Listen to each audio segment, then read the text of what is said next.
Every year, trillions in dirty money flow through businesses you walk past every day. Not in offshore bunkers, not in secret vaults, right in front of you.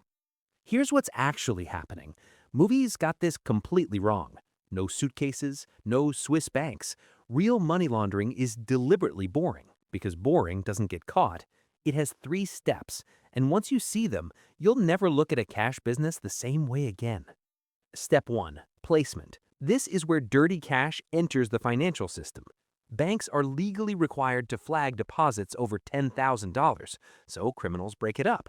Smaller deposits, multiple banks, multiple days. Investigators call this structuring.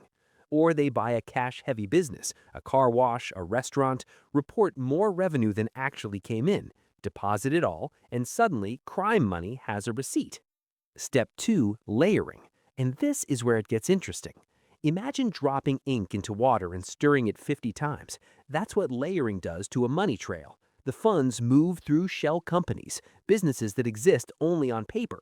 Fake invoices get issued, wire transfers cross 4, 5, 6 different countries. By the end, even investigators with full legal access struggle to untangle it. Step 3. Integration. The money comes back out looking completely clean. As a property purchase, a business loan, a legitimate investment. It now has a paper trail, a story. That's the entire goal, not to hide the money, to give it an alibi. Here's what most people never consider.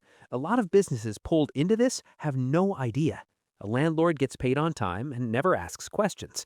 A real estate agent sells to a shell company and never meets the buyer. The UN estimates less than 1% of laundered money is ever seized, not because no one's trying, but because on the surface it looks exactly like normal commerce. The most dangerous financial crimes don't look like crimes. They look like business. And the ways governments are trying to fight back, that system has its own serious problems.